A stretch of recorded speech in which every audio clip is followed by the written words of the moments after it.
Sheriff Jake Thompson was just settling into his recliner, a steaming cup of coffee in one hand and the TV remote in the other, when the aggressive knocking at his front door shattered his peaceful morning. He wasn't expecting visitors, especially not the kind who pounded like they were trying to break in. With a sigh, he set his coffee down and walked to the door. The sight that greeted him nearly made him laugh out loud. 3 men in ill-fitting uniforms stood on his porch, chests puffed out like they were about to raid a criminal hideout. The tallest one, a middle-aged guy with a thick mustache and mirrored sunglasses, took a step forward, flashing a shiny badge that looked more like it came from a toy store than an official department. "Sir," the mustached man said in a deep, authoritative voice, "we need you to step outside immediately." Jake raised an eyebrow, crossing his arms over his chest. "And who might you be?" "We're with the HOA enforcement unit," the man announced, his 2 lackeys nodding seriously behind him. "You've violated multiple neighborhood ordinances, and we're here to bring you in." Jake stared at them for a long moment, trying to decide if they were joking or just incredibly stupid. "The HOA has an enforcement unit now?" he asked, playing along. "We do," the mustached man said, lifting his chin. "And we don't tolerate non-compliance." The absurdity of the situation was almost too much. Jake knew his HOA had always been a little overzealous, but this was next-level nonsense. The mustached man reached into his pocket and pulled out a folded piece of paper, dramatically flipping it open. "You have been cited for an unapproved mailbox design," he said, his voice full of artificial authority. "And unauthorized lawn furniture." Jake blinked. "My mailbox?" He glanced over at the standard black mailbox standing at the edge of his driveway. "What's wrong with it?" "It doesn't conform to the HOA's latest aesthetic guidelines," one of the lackeys chimed in, looking down at his own clipboard as if reading from a script. "Section 4, subsection B, line 12. And my lawn furniture?" Jake continued, motioning to his porch, where 2 perfectly normal Adirondack chairs sat untouched.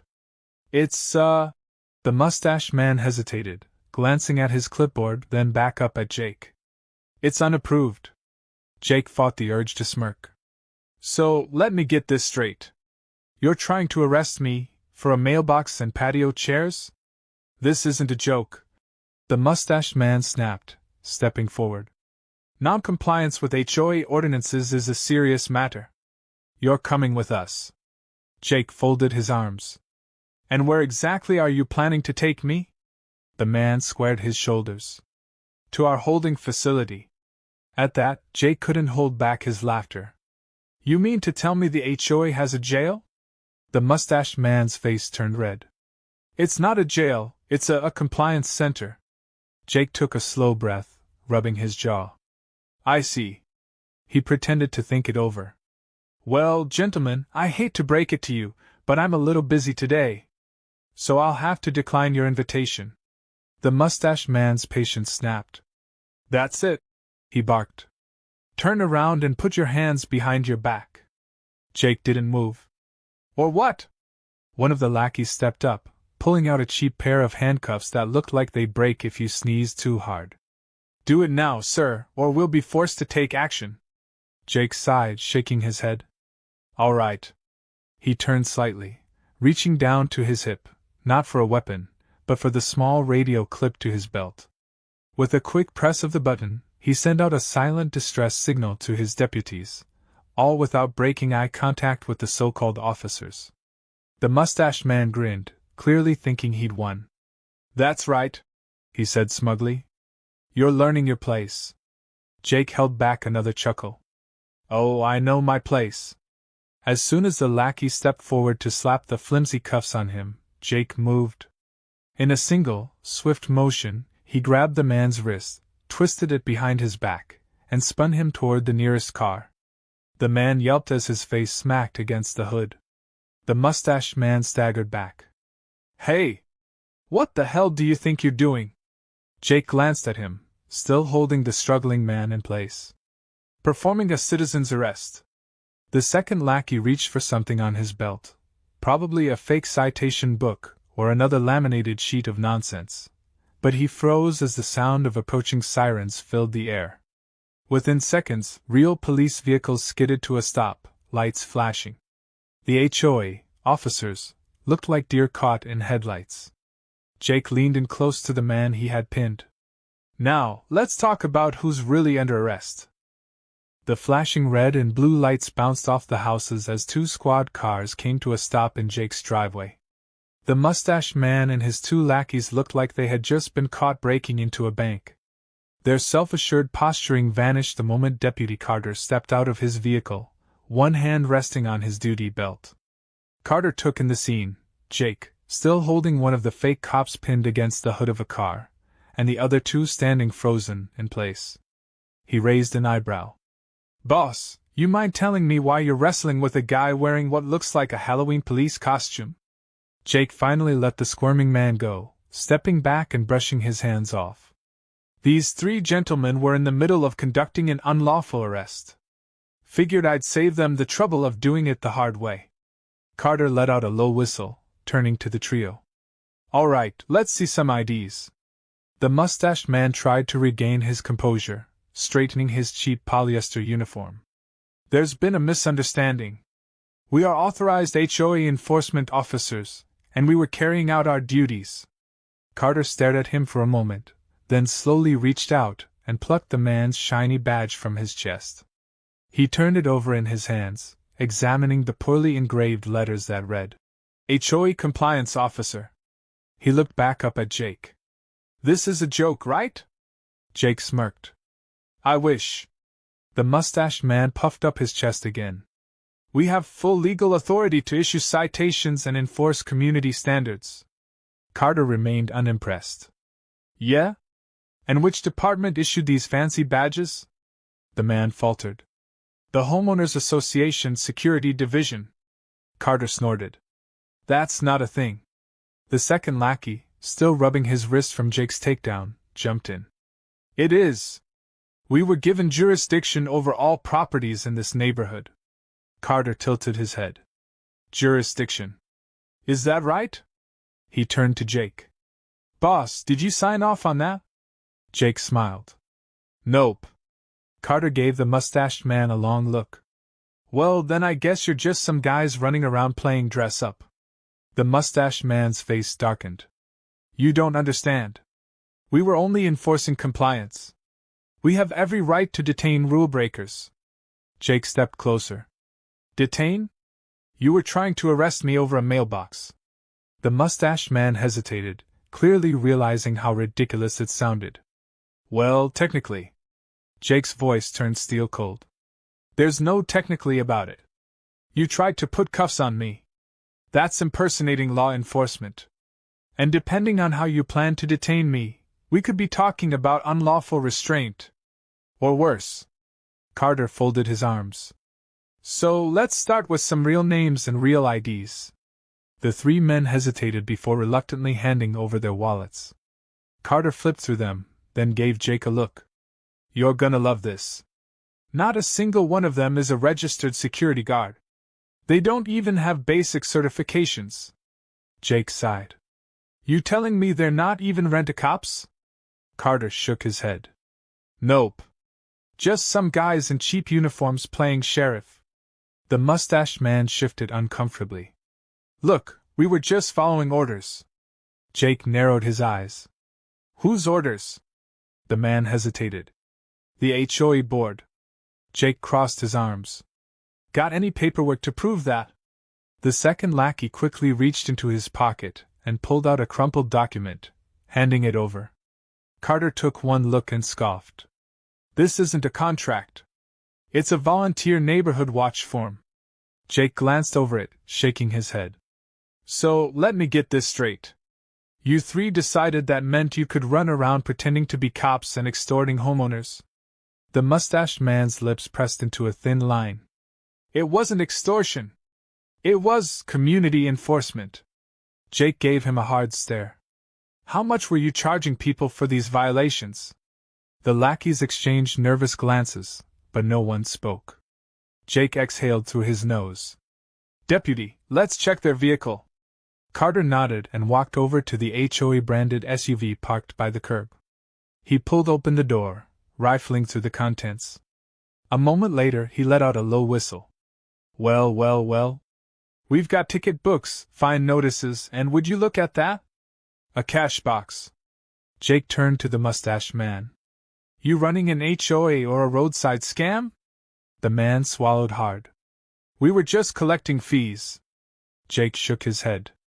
No, what you were doing was fraud. The second lackey blurted out. We were told to do it. The board promised us a cut. Jake exchanged a glance with Carter. Now we're getting somewhere. Carter flipped through a ledger he had pulled from the SUV. They'd been hitting the whole neighborhood. Fake fines, intimidation tactics, even threats of foreclosure. Jake let out a slow sigh. And people actually paid them? Carter nodded. Looks like it. Jake turned back to the three men. So, here's what's gonna happen. You're all being detained while we investigate. If you're lucky, you'll just be looking at fraud charges. If we find out you threatened or coerced anyone into paying, it's gonna get a whole lot worse. The mustached man tried to protest. You can't arrest us for enforcing community rules. Jake gave him a dry look. Watch me. Carter stepped forward, pulling out a set of real handcuffs. All right, boys. Turn around. The mustached man opened his mouth to argue, but when Carter raised an eyebrow, he slowly complied. The two lackeys followed, both looking thoroughly defeated. As Carter cuffed them and started reading them their rights, Jake turned to look at the small crowd of neighbors that had gathered to watch. Some were whispering to each other, others shaking their heads. An older woman near the front of the crowd called out, Sheriff, does this mean we can ignore those fines they've been giving us? Jake gave her a reassuring nod. If they ever made you pay, keep your receipts. The county prosecutor is gonna want to see them. A murmur spread through the crowd, and more people stepped forward, each with their own horror story about how the fake HOA police had bullied them. Jake looked back at Carter. We need to have a chat with the HOA board. Carter grinned. Oh, I can't wait for that. By the time Jake and his deputies arrived at the HOA office, word had already spread. The board members were waiting for him, looking nervous but determined to put on a good show. The president of the HOA, a thin man in a suit that seemed one size too big, stood in front of the others with his hands clasped in what he probably thought was a dignified pose. Sheriff, the man said with a forced smile. This is all a misunderstanding. Jake crossed his arms. A misunderstanding? You mean the part where your so-called officers tried to arrest me? Or the part where they were running a fine collection racket? The president cleared his throat. We were simply trying to maintain order in the community. There have been complaints. Jake cocked his head. Complaints about what, exactly? The president hesitated, then gestured vaguely. Non-compliance. Jake smirked. You mean mailboxes and patio chairs? A woman with short, silver hair, another board member, spoke up. Sheriff, we have to enforce neighborhood standards. People buy homes here because they expect a certain level of decorum. Jake eyed her. And does decorum include hiring unqualified thugs to shake down homeowners? The silver-haired woman stiffened. They were simply volunteers. Jake pulled out the fake citation book from the so-called HOA police. Volunteers who were charging fines, threatening arrests, and pocketing cash. That's not volunteer work. That's fraud. The board members shifted uncomfortably. The president tried to salvage the situation. Look, maybe we got a little overzealous. But surely we can handle this internally. There's no need to involve law enforcement. Jake let out a low chuckle. Too late for that. Your boys are already in cuffs, and we've got plenty of evidence. If I were you, I'd start thinking about a lawyer. The president's smile faltered. Surely, there's a way to resolve this amicably. Jake took a step closer. You want amicable? Start by refunding every single dollar these guys took from homeowners. Then we'll talk about what happens next. The silver-haired woman sniffed. This is outrageous. The HOA has operated this way for years. Jake gave her a hard look. Yeah? Well, that ends today. By the time Jake walked out of the HOA office, the board members looked like they had just been handed a death sentence. He knew they weren't going to get away with this, not if he had anything to say about it. Back in the neighborhood, the scene had turned into something of a block party. People were out on their lawns, chatting animatedly, swapping stories about their own encounters with the fake cops. Some were laughing, others were fuming. An older man in a golf cap approached Jake. "Sheriff, I got fined $200 last month for excessive yard decorations." He gestured to his modestly decorated lawn, which had nothing more than a bird feeder and a small garden gnome. A younger woman stepped up next. "They charged me $300 for parking my car in my own driveway overnight." Another neighbor groaned. "I had to pay $500 because my grass was 1 inch too high. And they threatened to double it if I didn't cut it within 24 hours. Jake shook his head. "Y'all are getting your money back. One way or another." The crowd erupted in cheers. Someone even popped open a beer and handed it to Jake, who accepted it with a grin. Deputy Carter wandered over, looking amused. "This might be the first time I've seen a sheriff's investigation turn into a community festival." Jake took a sip of his beer. "People love seeing justice served." Carter smirked. "Well, you're about to love this. Just got word from the prosecutor's office. They're looking into felony fraud charges against the whole HOA board." Jake raised an eyebrow. "Now that's music to my ears." Carter held up a file. "Oh, and it gets better. We checked the HOA's financial records.